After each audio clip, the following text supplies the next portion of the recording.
Bismillah. Assalamualaikum warahmatullahi wabarakatuh. Innal hamdalillah nahmaduhu wa nasta'inuhu wa nastaghfiruh wa na'udzu billahi min shururi anfusina wa sayyiati a'malina.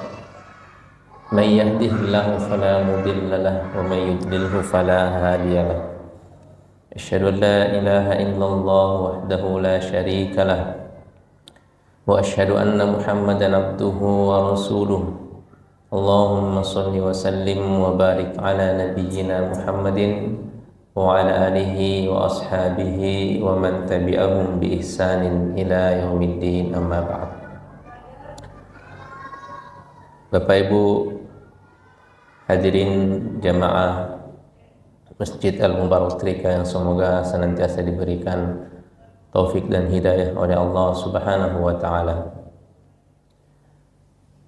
Kembali pada kesempatan ini kita melanjutkan kajian kita, kajian fikih merujuk pada kitab Al-Fiqhu Al-Muyassar, yang mana kita kemarin terakhir membahas terkait tentang waktu sholat Id.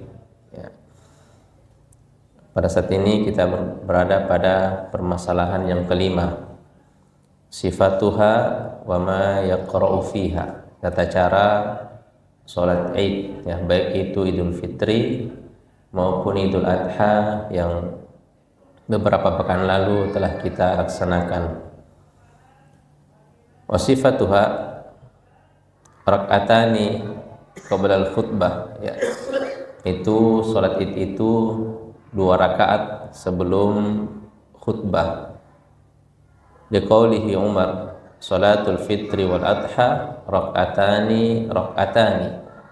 Sholat Idul Fitri dan Idul Adha itu masing-masing 2 rakaat tamam, sempurna, ya, bukan ghairu qasrin ala lisani nabiyikum, itu bukan sebagai salat yang diqasar, ya, sebagaimana ucapan nabi kalian, wa qad khaba man iftara, dan sungguh celaka orang yang mengada-ngadakan. Ya, jadi salat Idul Adha dan Idul Fitri itu berbeda dengan salat Jumat, ya, yang mana kita salat dulu baru khutbah. Adapun sholat Jumat, ya, itu khutbah dulu baru sholat, ya. Yukabbiru fil ula ba'da takbiratul ihram wal istiftah, ya. Bertakbir di rakaat pertama itu setelah membaca takbiratul ihram, ya, dan juga doa iftitah, qabla ta'awud sittan, ya, dan sebelum mengucapkan ta'awud pada saat mau membaca surah Al-Fatihah itu dengan 6 takbir. Jadi yang dipilih penulis itu adalah 6 takbir, ya, selain daripada takbiratul ihram.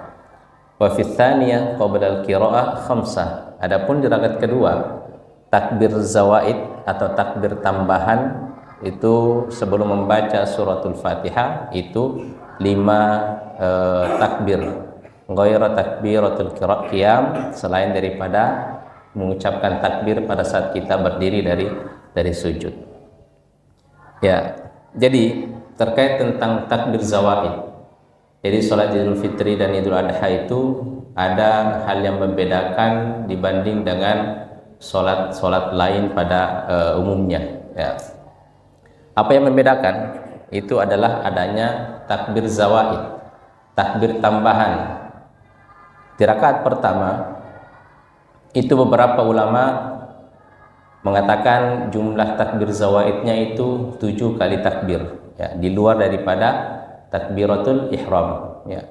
Ada juga beberapa pendapat yang mengatakan itu 7 takbir itu sudah dihitung dengan takbiratul ihram, ya. Tapi kalau kita mayoritas kita di Indonesia ini, dan itu juga pendapat yang selama ini saya pilih, adalah 7 kali takbir di luar daripada takbiratul ihram, ya, di luar daripada takbiratul ihram. Kemudian di rakaat kedua itu adalah 5 takbir, ya, selain daripada takbir intiqal yang kita ucapkan pada saat bangkit dari sujud menuju ke rakaat kedua. Sebelum mengucapkan suratul Fatihah, maka kita bertakbir dulu 5 kali. Ya. Di hadits Aisyah, sebagaimana hadis Aisyah yang diriwayatkan secara marfu, at-takbiru fil fitri wal adha fil ula 7 takbirat wa fil tsaniyah 5 takbirat siwa takbiratayir ruku. Ya. Bahwasanya takbir di salat Idul Fitri dan Idul Adha itu di rakaat pertama 7 kali takbir, dan di rakaat kedua 5 kali takbir selain daripada 2 takbir ruku. Artinya 2 takbir ruku, takbiratul ihram, dan juga selain daripada takbir ketika kita bangkit daripada sujud. Wa yarfa'u yadayhi ma'a kulli takbirah. Ya. Dan ketika kita bertakbir, itu di rakaat pertama 7 kali takbir dan di rakaat kedua 5 kali takbir, itu setiap kita bertakbir maka disertai dengan mengangkat tangan. Disertai dengan mengangkat tangan. Di anna Nabiya sallallahu alaihi wasallam, ya, karena Nabi sallallahu alaihi wasallam kana yarfa'u yadayhi ma takbir. Itu beliau selalu mengangkat tangan pada saat bertakbir. Ya. Jadi memang pada hukum asalnya di sholat-sholat biasa, ya, antara mengangkat tangan dengan ucapan takbir itu tidak selamanya berbarengan, ya, tidak selamanya dilakukan bersama-sama. Ada ketika kita sholat biasa ini, ya, sholat pada umumnya, ada yang takbir disertai dengan mengangkat tangan, ada yang takbir tidak disertai dengan angkat tangan, dan ada yang mengangkat tangan tapi tidak disertai dengan takbir. Ya. Jadi takbir dan angkat tangan itu bukan sesuatu hal yang harus selamanya bersamaan, ya. Artinya sesuatu yang terpisah pada asalnya.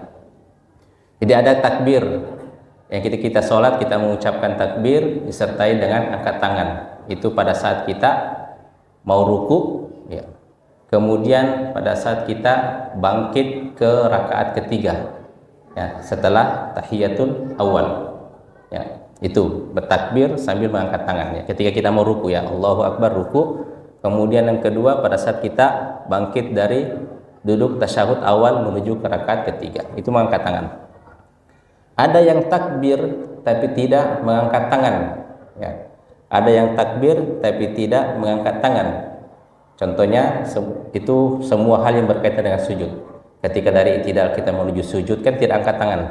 Ketika sujud menuju duduk di antara 2 sujud, ya. Ataupun ketika sujud bangkit ke rakaat kedua atau rakaat keempat, itu tidak disertai dengan angkat tangan. Cukup mengucapkan takbir saja, Allahu Akbar. Ada yang mengangkat tangan tapi tidak bertakbir. Itu pada saat apa? Pada saat i'tidal, sami Allahu liman hamidah. Kita kan mengangkat tangan tapi tidak mengucapkan takbir, ya. Nah, ini sekedar tambahan, ya. Jadi antara takbir dan mengangkat tangan itu tidak selamanya dilakukan bersamaan, ya. Tidak selamanya bersama, ya. Kadang terpisah. Jadi sunnahnya pada saat kita melakukan takbir zawaid, takbir tambahan ketika sholat Idul Fitri, sholat Idul Adha, itu senantiasa kita mengangkat tangan, ya, senantiasa kita mengangkat tangan. Kadang ada orang yang prakteknya itu menurunkan tangannya terlebih dahulu, ya. Ya. Ada yang prakteknya itu langsung mengangkat tangan, ya. Ya, kalau saya mempelajari yang sunnahnya itu adalah langsung mengangkat tangan tanpa harus meluruskan tangan terlebih dahulu, ya. Allahu Akbar. Allahu Akbar, ya. Begitu juga ketika kita sholat jenazah, sama, ya. Ketika kita sholat jenazah yang takbirnya 4 kali, itu langsung diangkat tangan, Allahu Akbar. Ya, meskipun ada orang yang meluruskan dulu itu tidak mengapa, ya. Ada juga pendapat dari ahlul ilmi yang lain, ya. Summa yaqra'u ba'dal isti'adzati jahran bighairi khilaf, ya. Kemudian setelah membaca isti'ad, ya, membaca ta'awud itu dengan bighairi khilaf, tanpa ada khilaf, yaqra'ul Fatihah, membaca surah Al-Fatihah dengan suara yang keras, ya. Jadi satu-satunya sholat yang dilakukan di siang hari, ya, di siang hari dengan mengeluarkan suara pada saat membaca suratul Fatihah dan surah-surah setelah surah Al-Fatihah, itu cuman sholat Idul Fitri dan sholat Idul Adha, ya. Adapun sholat yang lain baik itu yang wajib maupun yang sunnah yang dilakukan di siang hari itu tidak ada yang jahar. Jadi cuma sholat Idul Fitri dan Idul Adha dan juga sholat Jumat ya, sholat Id ya. Id Jumat itu kan Id mingguan ya. Adapun Idul Fitri dan Idul Adha itu adalah Id tahunan ya. Itu adalah Id tahunan. Ada yang kurang di sini ya, sebagaimana yang praktek biasanya kita di masyhurnya di Indonesia adalah beliau tidak menyebutkan bacaan zikir di antara sela-sela kita bertakbir. Ya kan, Allahu Akbar. Biasa kita dibaca adalah subhanallah, alhamdulillah, wala ilaha illallah, Allahu Akbar ya. Itu yang biasa kita praktekkan atau yang sering kita dengar dari ketika panitia menyampaikan tata cara sholat Id ya. Dan memang menurut riwayat itu tidak ditemukan riwayat dari Nabi SAW, tapi ada riwayat dari sahabat Ibnu Mas'ud ya.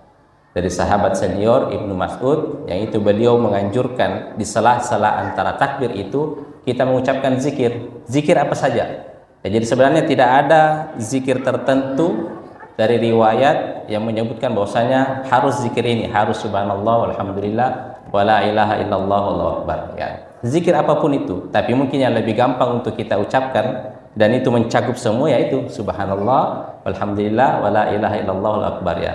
Dan dalam riwayat menurut Ibnu Taimiyah itu ditambah Allahumma ghfirli warhamni.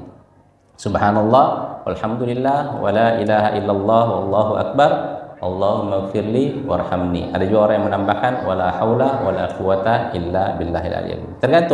Tergantung sesempatnya kita membaca zikir tersebut. Ketika imam mungkin agak lama dia untuk bertakbir selalu, kita di salah-salah sambil menunggu takbirnya imam kita mengucapkan membaca zikir ya, zikir apapun itu ya. Tapi yang lebih masyhurnya yang mungkin lebih gampang juga untuk kita ucapkan adalah subhanallah walhamdulillah wala ilaha illallah wallahu akbar ya. Itu riwayat dari anjuran daripada sahabat senior yaitu Ibnu Mas'ud radhiyallahu taala anhu. Wa fil ula ya, adapun surah ya sunnahnya yang Rasulullah SAW sering baca ketika pengukuhnya ya, istilahnya pengukuhnya ketika sholat Idul Fitri atau Idul Adha itu di rakaat pertama beliau membaca Sabbihisma rabbikal a'la dan di rakaat kedua membaca surah Al-Ghasyiyah. Liqauli Samrah kana sallallahu alaihi wasallam yaqra fil idain sabbihisma rabbikal a'la wal hataka hadisul uhal ataka hadisul ghasyiyah ya. Wasahha anhu dan juga ada riwayat sahih bahwasanya Nabi yaqra fil ula surah Qaf wal Qur'anil Majid wa fi tsaniyah itu surah Al-Qamar iqtarabatis sa'atu wa insyaqqal qamar ya. Dan ini agak panjang ya, saya belum pernah sholat Id selama hidup saya itu imamnya membaca surah Qaf di rakaat pertama dan surah Al-Qamar di rakaat kedua. Karena surah Qaf saja itu hampir 2 lembar ya. Satu surah itu surah Qaf 2 lembar dan surah Al-Qamar itu 1 lembar setengah ya. Surah Qaf Al-Qamar itu 1 lembar lebih sedikit ya. Jadi yang banyak biasanya imam-imam itu baca Sabbihisma rabbikal a'la, yang sunnahnya seperti itu. Jadi ketika disebutkan begini bahwasanya Nabi membaca, jadi sunnahnya itu dibaca utuh ya, tidak setengah-setengah. Dibaca Sabbihisma rabbikal a'la 1 surah full, kemudian dibaca Al-Ghasyiyah 1 surah full. Fayura'a al-ityanu bihada marrah wa hada marrah. Jadi memang sebaiknya sekali-kali imam itu mengamalkan membaca Sabbihisma rabbikal a'la, kemudian Al-Ghasyiyah, kemudian di sholat Id lainnya kemudian selanjutnya adalah membaca Qaf dan Al-Qamar. Tentunya amalan bisunnah untuk mempraktekkan sunnah Nabi Sallallahu Alaihi Wasallam. Tapi yang paling penting adalah ma'amuraati dzurufil musallin. Tapi hendak memperhatikan keadaan musallin ya, keadaan jamaah ya. Jangan sampai dengan membaca surah Qaf ya untuk mengamalkan sunnah di rakaat pertama, kemudian membaca Al-Qamar di rakaat kedua, justru itu memberatkan jamaah ya. Apalagi kalau misalkan banyak anak kecil di belakang ya. Jadi hendaknya fayakhudhuhum bil arfaq. Jadi hendaklah memilih yang lebih gampang, yang lebih memudahkan ya. Apa yang memudahkan yaitu Sabbihisma rabbikal a'la, kemudian di rakaat kedua adalah hal ataka hadisul ghasyiyah. Al-mas'alatus sadisah, permasalahan yang ke-6 terkait tentang salatul Id ya. Maudhi'ul khutbah ya. tempat khutbah, waktunya khutbah. Maudiul khutbah fi salatil id ba'da shalah. Ya, sebagaimana kita ucapkan tadi bahwasanya khutbah itu tempatnya pada saat setelah salat Id, ya, berbeda dengan salat Jumat.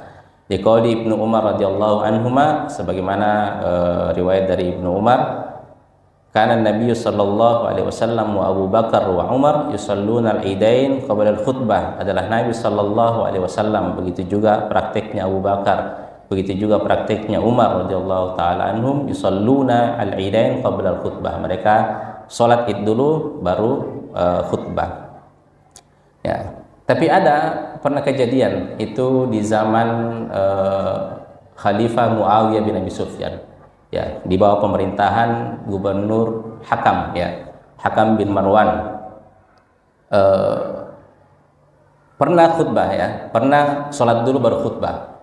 Pada saat itu ketika sholat banyak jamaah yang pulang, ya, yang pulang. Akhirnya maka hampir 90%-nya pulang, ya. Akhirnya di sholat Id berikutnya itu Marwan bin Hakam mengubah, ya, khutbah dulu baru sholat, ya. Akhirnya diingkari oleh para sahabat yang lain, ya. Makanya Marwan bin Hakam, bagaimana gitu dulu waktu sholat dulu baru khutbah pulang semua, ya. Ketika kita khutbah dulu baru sholat itu kita dilarang, ya, seperti itu. Karena memang sejatinya jamaah sekalian terkait khutbah Idul Fitri, khutbah Id itu tidak ada tidak erat kaitannya dengan sholat. Artinya dua hal yang terpisah. Tidak berefek pada kesempurnaan sholat. Beda kalau sholat Jumat. Sholat Jumat itu khutbahnya itu betul-betul berefek terkait tentang kesempurnaan sholat Jumatnya. Ya. Apa khutbah tidak masalah. Ya.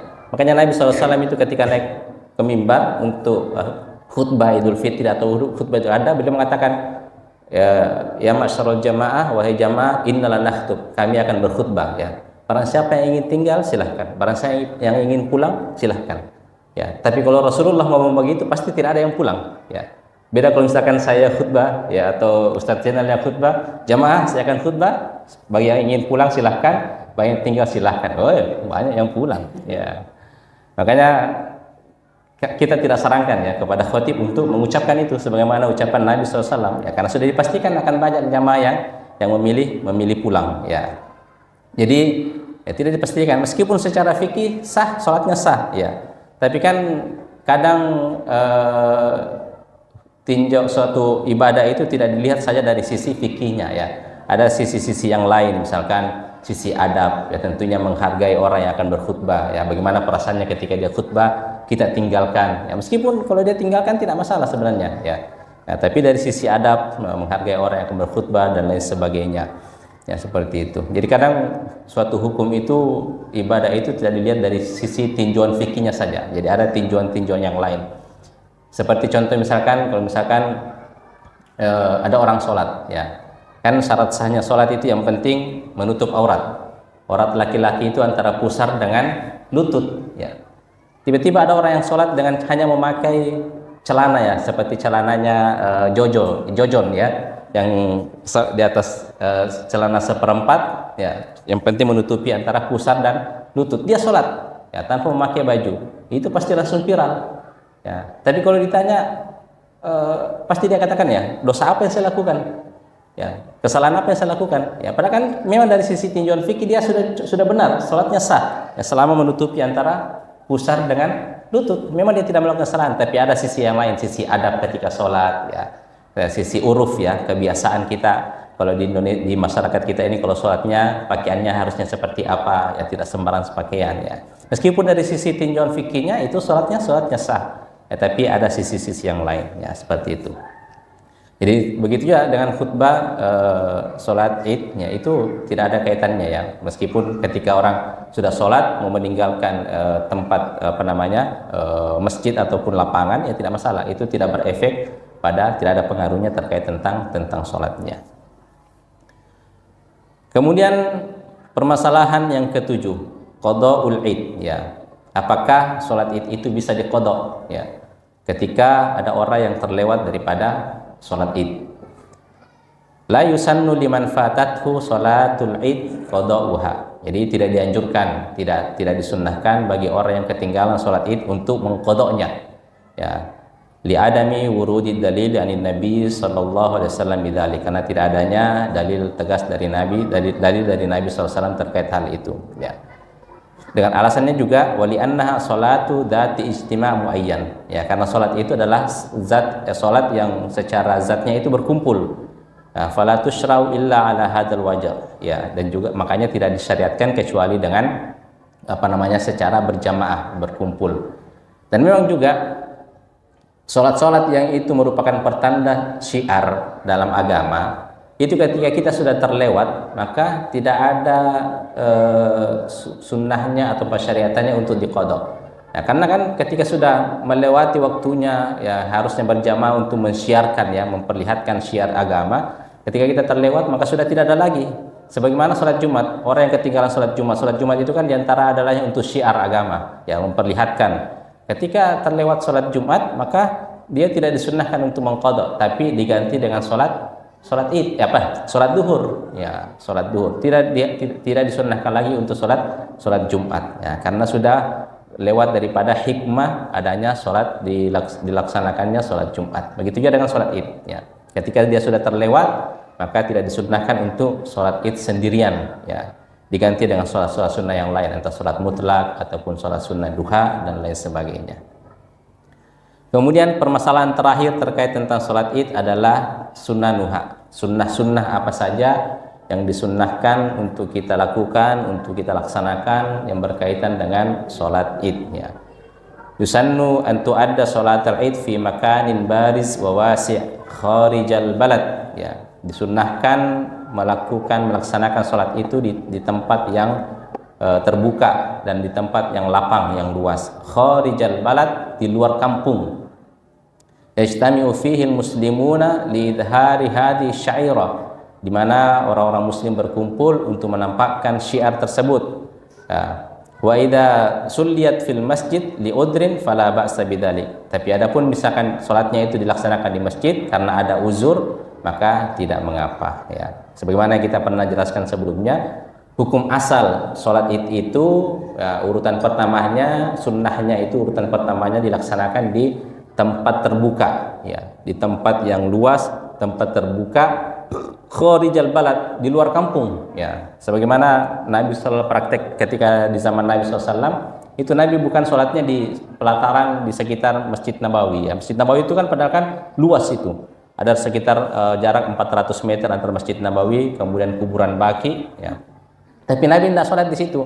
Nabi keluar daripada perbatasan kota Madinah. Ya, untuk apa? Sekali lagi untuk syiar, yang menampakkan ketika kaum muslimin berbondong-bondong, ya, menuju keluar kampung, di situ berkumpul di sana untuk melaksanakan sholat id. Ya, itu urutan pertama, ya, kharijal balad.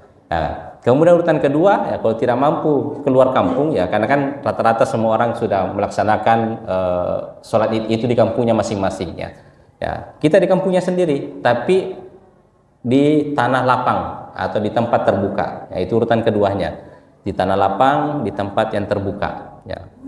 Kalau tidak mampu lagi karena mungkin memang sudah tidak ada lagi tanah lapang yang bisa ditempati, maka pilihan terakhir adalah di masjid, ya. Itu urutannya. Jadi bukan perbandingannya antara di masjid dan luar masjid.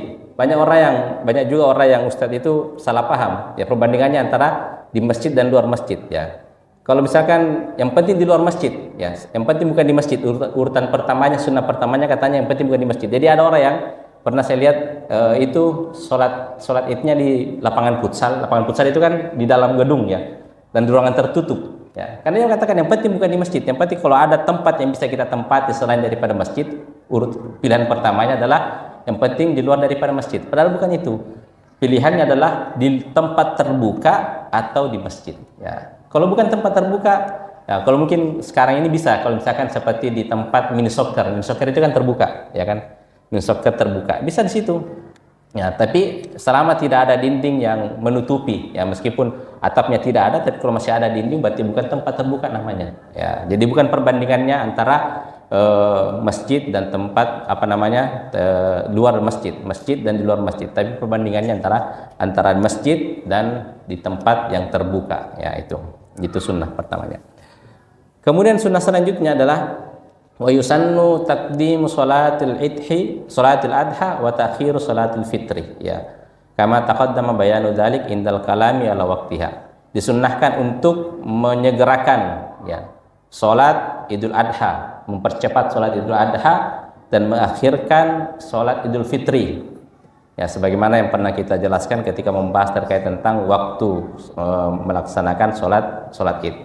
Nah, jadi yang disunnahkan adalah, dan itu sudah ma'ruf juga di sekitar kita, adalah salat Idul Adha itu kadang dipercepat, ya. Karena ada ibadah yang ingin kita lakukan setelah salat Idul Adha. Apa itu? Ibadah kurban. Dan juga mengakhirkan, ya, memperlambat sedikit salat Idul Fitri.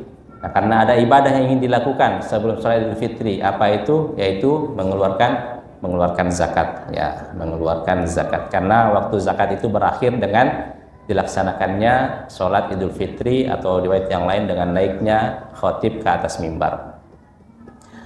Kemudian sunnah selanjutnya adalah wa ayyakula qabla al-khuruji li salatil fitri samarat. Makan, ya, makan sebelum keluar untuk melaksanakan salat Idul Fitri dengan beberapa butir kurma, ya, ataupun makanan yang lain, ya. Wa alla yat'ama yauman nahar hatta yusalli, dan tidak makan pada saat hari nahar, Idul Adha, sampai selesai melaksanakan salat Idul Adha. Li fi'lihi sallallahu alaihi wasallam, sebagaimana itu adalah perintah pekerjaan yang senantiasa dilakukan oleh Rasulullah sallallahu alaihi wasallam. Fakana la yukhriju yaumal fitri hatta yuftir ala tamarat, bahwasanya beliau tidak keluar untuk menuju salat Idul Fitri sampai beliau memakan beberapa butir kurma, ya. Yakuluhunna witran, dan itu dalam jumlah yang ganjil. Wala yat'amu yauman nahar hatta yusalli, dan juga beliau tidak makan, ya, ketika mau keluar melaksanakan salat Idul Adha sampai selesai dilaksanakannya rangkaian salat Idul Adha. Nah, jadi antara salat selanjutnya adalah ketika Idul Fitri itu kita dianjurkan untuk makan terlebih dahulu, ya. Makan terlebih dahulu. Ini sebagai simbolis, ya, sebagai simbolis bahwasanya kita sudah berpuasa 1 bulan lamanya di bulan Ramadan, ya. Maka di bulan Syawal kita makan sebagai pertanda bahwasanya kita sudah tidak puasa lagi, ya. Tentu ukuran makannya itu adalah ukuran makannya itu patokannya adalah azan subuh. Makannya kalau di Idul Fitri itu makannya setelah azan subuh, ya. Bukan sebelum azan subuh, ya, setelah azan subuh, sebagai pertanda bahwasanya kita sudah tidak puasa, ya. Nah, tidak puasa setelah kita puasa 1 bulan lamanya, sebagai simbolis. Adapun Idul Adha itu kita dianjurkan untuk berpuasa, ya. Jadi makannya adalah sebelum azan subuh, ya, sebagai tanda bahwasanya kita sahur sebelum azan subuh. Setelah azan subuh itu sudah tidak dibolehkan makan sampai selesai melaksanakan sholat Idul Adha. Itu sebagai simbolis bahwasanya pada saat itu kita masih kita masih melakukan satu amalan ibadah di tanggal 10 Zulhijjah, ya kan, sebagaimana kita ketahui keutamaan antara tanggal 1 sampai 10 Zulhijjah itu adalah amalan apa yang kita lakukan itu ibadahnya luar biasa, mengalahkan ibadah jihad, ya.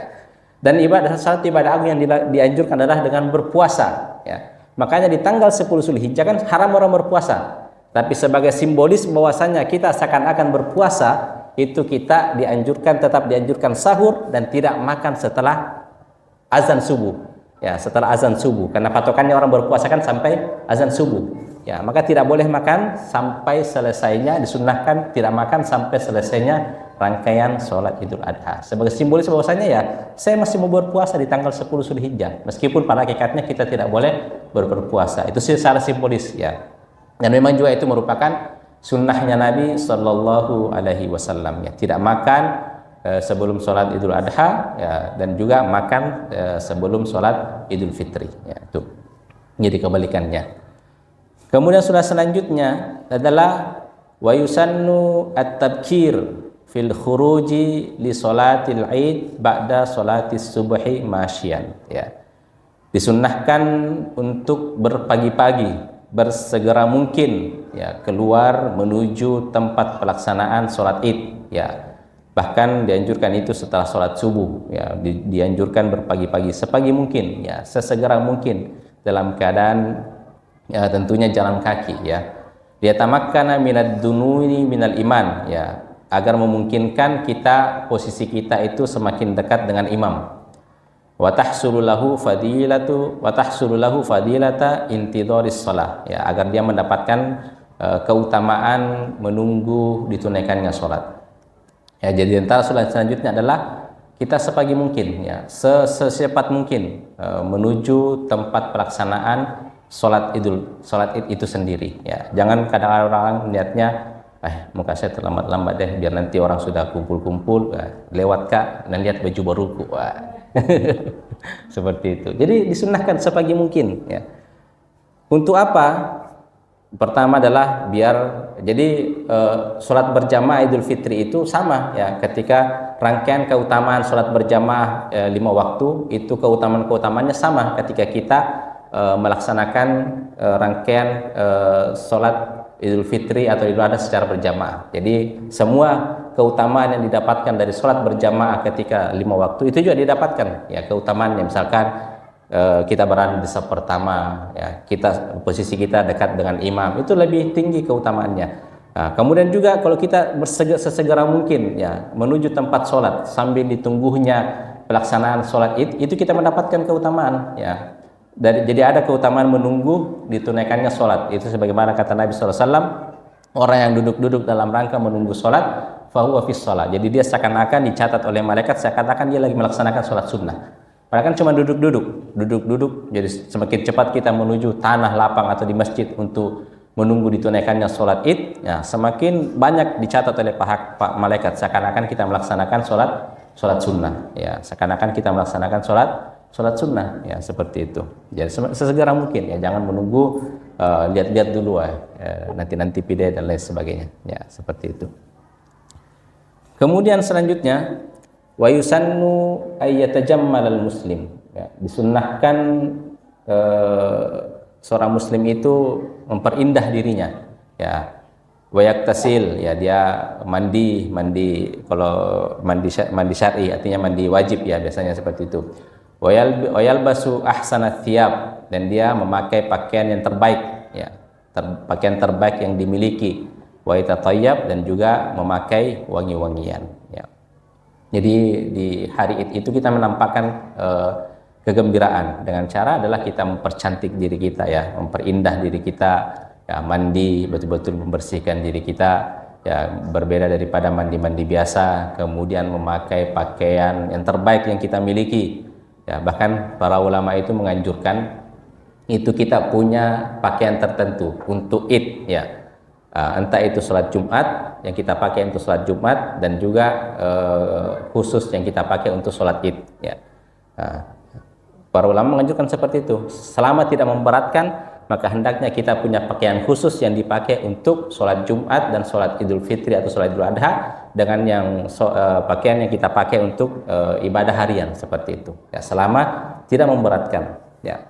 Alangkah bagusnya seperti ini, misalkan tiap tahun ya, kalau Allah berikan kita ada rezeki, kita beli baju baru ya, kita pakai untuk sholat Idul Fitri, kemudian kita pakai juga sholat Idul Adha. Nah, setelah mungkin kita pakai sholat Idul Fitri, sholat Idul Adha, nah itu yang kita pakai lagi untuk sholat Jumat selama 1 tahun itu ya. Tahun berikutnya lagi kita beli baju baru lagi ya, khusus untuk sholat Idul Fitri ya. Setelah nanti sholat Idul Fitri ada, kita pakai lagi di tahun itu untuk sholat Jumat seterusnya, seperti itu ya. Jadi memang syariat kita betul-betul memperhatikan dari sisi itu ketika kita berada di hari raya umat Islam. Wa yatatayyab, dan juga terakhir adalah memakai di poin ini memakai wangi-wangian ya. Kemudian selanjutnya sunnah yang ke-6 ya, wa yusannu ayyakhtuba fi sholatil id bi khutbatin jami'ah ya, disunnahkan bagi khatib itu berkhutbah pada saat sholat id dengan khutbah yang lengkap, syamilah di jami umuriddin, yang mencakup semua urusan agama. Jadi materi-materinya itu jangan cuma satu materi ya, satu materi. Jadi kalau bisa banyak materi yang disampaikan pada saat khutbah ya Id. Wa yahutsuhum ala zakatil fitri ya, secara khusus mungkin menganjurkan untuk mengeluarkan zakat fitri, wa yubayyina lahum ma yukhrijun, dan menjelaskan apa saja yang harus dikeluarkan ketika zakat fitri, wa yarghabuhum fil udhiyah, dan juga menganjurkan mereka kalau di khutbah Idul Adha untuk melakukan ibadah kurban, wa yubayyinu lahum ahkamuha, menjelaskan kepada jamaah terkait tentang hukum-hukumnya ya. Jadi bagi khatib itu dianjurkan untuk materinya tidak satu materi ya. Mungkin ketika Idul Fitri ya, khutbah Idul Fitri itu menjelaskan terkait tentang alhamdulillah kita sudah beribadah di bulan Ramadan ya, keutamaan puasa dan apa saja yang bisa kita dapatkan, kemudian bagaimana kita istiqomah setelah bulan Ramadan. Kemudian materi selanjutnya adalah dengan momen Idul Fitri ya, dia mungkin menjelaskan terkait tentang bagaimana pentingnya menjaga silaturahim, bermaaf-maafan ya, dan lain sebagainya ya. Pokoknya jangan satu materi ya, karena mumpung pada saat itu banyak jamaah ya, banyak jamaah yang mendengarkan ceramah kita, yang itu di mungkin jumlahnya tidak sama kalau misalnya di hari-hari yang lain, maka disitulah kesempatan kita untuk menyampaikan berbagai macam urusan-urusan terkait tentang agama ya. Wa takunu linnisa fiha nasibun ya. Ada juga materi yang khusus ya, khusus yang menyangkut tentang perempuan ya, dikhususkan kepada jamaah perempuan. Li'annahunna fi hajatin lidzalik ya, karena mereka wanita itu membutuhkan hal tersebut ya. Karena kan perempuan itu kan misalkan secara umum ya, nanti mereka di luar daripada pengajian, nanti mereka datang berbondong-bondong itu berkumpul mendengarkan ceramah nanti di momen Idul Fitri dan Idul Adha ya.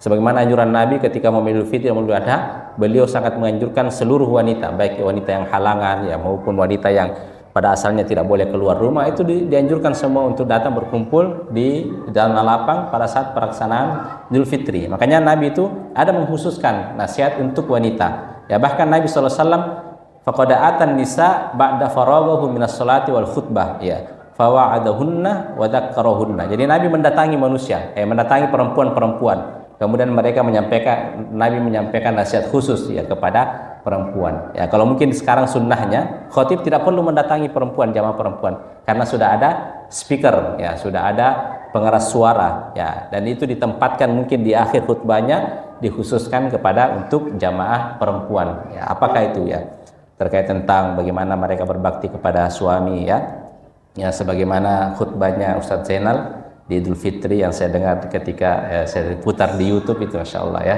membuat mata saya menetes ya mendengarkan khutbah beliau. Ya, itu banyak materinya ya beliau ketika berkhutbah. Ya, itu sebagaimana praktek sunnah ya ketika berkhutbah. Kemudian sunnah selanjutnya adalah wa yusannu kasratud dzikri bit takbir wa tahlil liqaulihi ta'ala wa litukmilul iddata wa litukabbirullaha ala ma hadakum. Jadi disunnahkan untuk memperbanyak zikir dengan takbir, tahlil ya. Liqauli sallallahu alaihi wasallam wa litukmilul iddata ya, sempurnakan bilangan, wa litukabbirullaha ala ma hadakum ya. Kemudian bertakbir kepada Allah Subhanahu wa taala atas apa yang Allah berikan petunjuk kepada kalian ya. Dengan jahar, wa yujhiru bihir rijal, bagi laki-laki itu disunnahkan untuk mengeraskan suara ketika bertakbir. Allahu akbar, Allahu akbar, Allahu akbar, la ilaha illallah, Allahu akbar walillahil hamd ya. Adapun itu fil buyut, baik ketika berada di rumah atau berada di masjid atau berada di pasar ya, di jalan-jalan. Adapun bagi wanita itu disunnahkan untuk dengan disirkan ya, dipelankan suaranya ketika memperbanyak bertakbir ya. Bertakbir kalau Idul Fitri itu dimulai daripada selesai waktu Ramadan ya. Jadi di malam Lebaran ya, malam Lebaran ya, ketika sudah ada itu terkait tentang takbir mutlak ya, takbir muqayyad yang biasanya kita takbir ketika selesai sholat fardu, yaitu dimulai daripada malam Lebaran ya, selesai sholat maghrib di tanggal 1 Syawal malam Lebaran itu dimulai dengan takbir. Nah di situ sampai selesainya sholat Idul Fitri ya. Jadi jaraknya antara malam Lebaran waktu maghrib sampai selesainya sholat Idul Fitri. Adapun sholat Idul Adha ya, adapun terkait dengan Idul Adha takbir kan ada takbir mutlak, ada takbir muqayyad. Takbir mutlak itu yang senantiasa kita perbanyak mulai daripada tanggal 1 Zulhijjah ya. Adapun takbir muqayyad yang itu kita takbir ketika selesai salat fardu. Kalau di Idul Adha itu dimulai menurut jumhur ya. Kalau kita mayoritasnya biasanya juga dimulai daripada malam 10 Zulhijjah. Nah, tapi jumhur itu dimulai daripada subuh di hari Arafah ya. Setelah sholat subuh di tanggal 9 Zulhijjah di hari Arafah. Itu mayoritas ya. Jumhur ulama itu menganjurkan memulai takbir muqayyad setelah sholat itu di tanggal 9 Zulhijjah ketika melaksanakan sholat subuh di hari Arafah di tanggal Zulhijjah itu. Itu dimulai dengan takbir sampai hari tanggal 13 ya, sampai selesainya hari tasyrik ya di waktu asar ya, di waktu asar. Jadi itu memperbanyak bertakbir. Ya. Sunnah selanjutnya adalah mukhalafatut tariq ya, melalui jalan yang berbeda. Fayadhabu ilal aid min tariq, ketika dia berangkat menuju salat Id ya dengan satu jalan, wa yarji'u min tariqin akhar, dan ketika dia pulang itu melalui jalan yang lain ya, jadi melalui jalan yang berbeda. Di hadis Jabir radhiyallahu anhu, sebagaimana hadis dari Jabir, kana nabiyyu idza kana yaumul Id khalafat tariq, adalah Nabi sallallahu alaihi wasallam jika pada hari Id itu beliau melalui jalan yang berbeda ya. Misalkan yang rumahnya di sana, mungkin dia menuju ke masjid masuk lewat sini ya. Kemudian dia pulangnya nanti lewat sana ya. Itu melalui jalan yang berbeda. Apa hikmahnya ya? Disebutkan wakila fil hikmah, di antara hikmahnya adalah liyashhadalahu tariqani jami'an ya. Jadi nanti itu jalan yang dia lewati menjadi saksi ya. Menjadi saksi pada hari kiamat ya. Jadi dia melalui jalan yang berbeda, jalan ini semuanya nanti akan menjadi saksi ya, pada hari kiamat ya. Jalan yang dia lalui untuk menuju melaksanakan sholat Id ya. Karena juga seorang itu sebenarnya sama ya, seperti sebenarnya tidak ada sunnahnya ketika orang selesai sholat fardu itu dia pindah tempat untuk sholat sunnah ya. Tapi memang diantara orang melakukan itu hikmahnya ada seperti itu ya, biar agar lebih banyak tempat yang menyaksikan menjadi saksi bagi kita ketika kita melaksanakan sholat ya. Misalnya tidak satu tempat, misalkan dia sholat maghrib di sini, kemudian dia sholat sunnah agak bergeser di sana ya, biar semakin banyak tempat yang menjadi saksi bagi dia ya di hari kiamat bahwasanya hambanya ini senantiasa melakukan sholat ya. Kemudian juga diantara hikmahnya adalah kita dianjurkan untuk melalui jalan yang berbeda adalah di idhari syairatul Islam fihima, adalah untuk mendapatkan menampakkan syiar Islam ya, menampakkan syiar Islam wa ghairi dzalik, dan juga beberapa hikmah-hikmah yang lainnya yang tidak disebutkan oleh penulis. Wala ba'sa bitahniatin nasi ba'duhum ba'da ya, dan tidak mengapa itu saling bersukacita, mengucapkan ungkapan sukacita terhadap yang lain ya, kepada jamaah yang lain ya. Ada orang yang kita temui, kita ucapkan menampakkan sukacita, mengucapkan bertahniah. Nah, itu tadi mengucapkan ungkapan sukacita ya, dengan cara mungkin bi ayyakula li ghairihi, yang dia mengucapkan kepada orang lain taqabbalallahu minna wa minkum ya. Jadi mengucapkan, mendoakan orang ya, ketika kita bertemu dengan saudara kita selesai sholat Id atau tetangga kita ya, kita ucapkan ucapan-ucapan selamat hari raya Idul Fitri ya, itu tidak masalah ya, bukan sesuatu yang bid'ah ya. Atau mendoakan taqabbalallahu minna wa minkum, semoga Allah menerima amal kami dan amal kalian ya.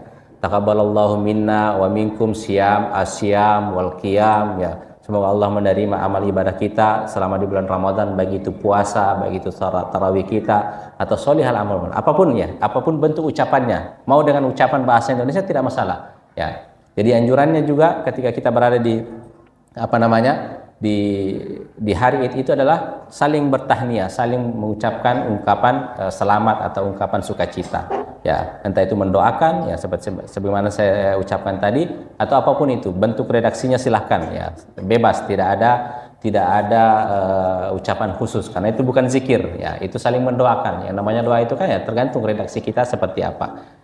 Fakana yaf'aluhu ashabun Nabi sallallahu alaihi wasallam ya, sebagaimana sahabat Nabi melakukan hal tersebut ya, ma'idharil basyasati wal farah fi wajhi mayalqa, sambil menampakkan senyuman, menampakkan keceriaan, menampakkan kegembiraan. Jadi di antara sunnah juga di hari Id itu adalah idharus surur, ya, idharus surur, sebagaimana Ibnu Rajab mengatakan idharus surur fi yaumil id min sya'airiddin, menampakkan kegembiraan pada hari Id itu merupakan syiar agama, ya, merupakan syiar agama, ya. Jangan mukanya itu muka-muka melas, ya, seperti orang yang ditagih hutangnya, ya. Jangan, ya, kita tampakkan kegembiraan, lupakan dulu masalah di hari Id, menampakkan kegembiraan, karena itu adalah merupakan, ya.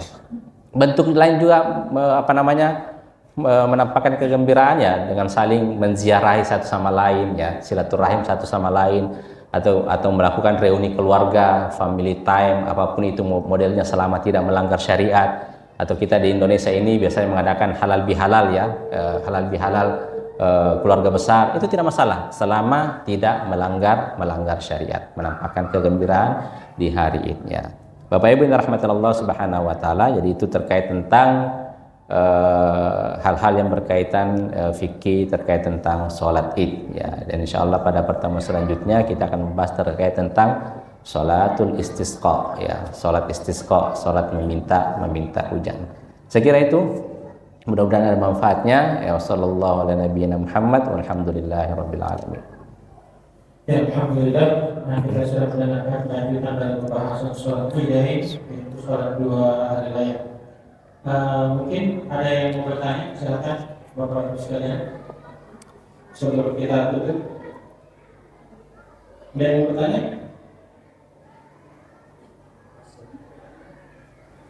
Ustaz, bagaimana itu kalau imamnya lupa jumlah takbir? Iya, oke, ya. Oh ya, betul. Nah, ini kadang-kadang kita lupa di imam ini atau maghrib. Ya. Gimana itu? Ya, terkait tentang takbir zawaid, ya, takbir zawaid pada sholat Id, ya, itu hukumnya sunnah, ya. Jadi yang perlu kita ketahui pertama adalah hukumnya sunnah, ya, yang itu tidak akan mencederai atau misalkan tidak akan membatalkan sholat Id kita bila mana tidak dilaksanakan, ya. Apalagi kalau cuma sekedar lupa jumlah bilangannya, ya, itu jangan dipermasalahkan, ya. Jangan dipermasalahkan, ya. Kalau memang benar-benar lupa, kecuali kalau imamnya sengaja, ya, dia cuma di rakaat pertama sengaja 3G, kemudian di rakaat kedua sengaja 2, bukan karena lupa, itu bisa berdosa karena istilahnya bermain-main dalam syariat agama.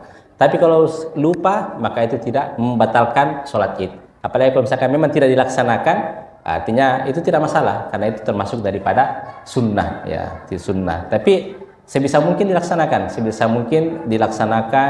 diamalkan sebagaimana perbuatan Nabi Shallallahu Alaihi Wasallam, ya. Tapi kalau lupa, maka tidak perlu imamnya mungkin dicela dan lain sebagainya. Tidak usah khawatir terkait tentang keabsahan sholat Idnya, karena itu sesuatu yang tidak akan membatalkan sholat Id bila mana tidak dilaksanakan sesuai dengan jumlah bilangannya selama dalam kondisi lupa, ya. Saya kira itu. Wallahu taala alam. Ya, sekira cukup. Kalau tidak ada pertanyaan, Bapak-Ibu sekalian, sekira demikian, insyaallah bermanfaat untuk pengetahuan kita dan wawasan kita tentang ibadah-ibadah yang kita laksanakan. Sekira demikian, subhanallahumma wa bihamdihi, asyhadu an la ilaha illa anta, astaghfiruka wa atubu ilaik. Assalamualaikum warahmatullahi wabarakatuh. Waalaikumsalam.